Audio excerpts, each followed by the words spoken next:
विक्रम और बेताल की कहानी भाग 13। दोषी कौन।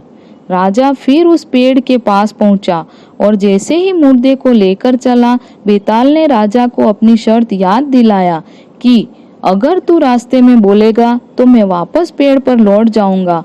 और इतना कहकर बेताल ने एक और कहानी कही।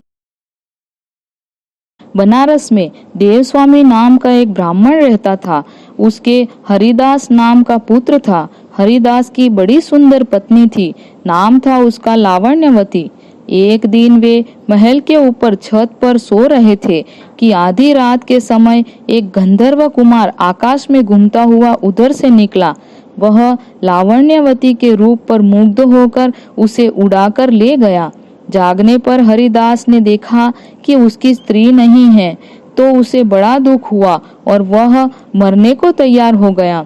लोगों के समझाने पर वह मान तो गया, लेकिन यह सोचकर कि तीर्थ करने से शायद पाप दूर हो जाए और स्त्री मिल जाए, वह घर से निकल पड़ा।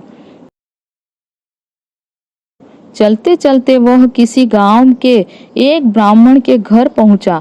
उसे भूखा देख ब्राह्मणी ने उसे कटोरा भरकर खीर दे दी और तालाब के किनारे बैठकर खाने को कहा, जिससे हाथ मुंह धोने को पानी भी मिल जाए और प्यास लगने पर प्यास भी बुझाया जा सके।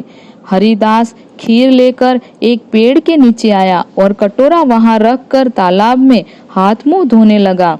इस बीच एक बाज किसी सांप को लेकर उसी पेड़ पर आ बैठा और जब वह उसे खाने लगा तो सांप के मुंह से जहर टपक कर कटोरे में गिर गया।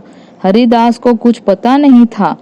वह उस खीर को खा गया। जहर का असर होने पर वह तड़पने लगा और दौड़ा दौड़ा ब्राह्मणी के पास आकर बोला, तूने मुझे जहर दे दिया है। इतना कहने के बाद हरिदास मर गया।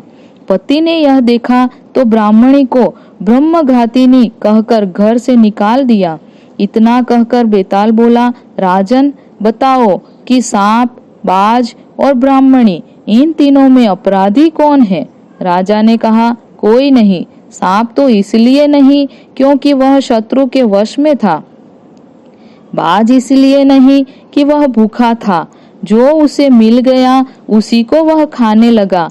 ब्राह्मणी इसीलिए नहीं कि उसने अपना धर्म समझकर उसे खीर दी थी और अच्छी खीर दी थी। जो इन तीनों में से किसी को दोषी कहेगा वह स्वयं दोषी होगा। इसीलिए अपराधी ब्राह्मणी का पति था, जिसने बिना विचारे ब्राह्मणी को घर से निकाल दिया। इतना सुनकर बेताल फिर पेड़ पर जा लटका और राजा को वहां जाकर उसे लाना पड़ा। राह में बेताल ने चलते चलते नई कहानी सुनाई। मित्रों, अगर आपको स्टोरी पसंद आए तो लाइक, शेयर, सब्सक्राइब करना ना भूलें, ताकि आने वाली हर वीडियो की जानकारी आपको मिल सके। धन्यवाद।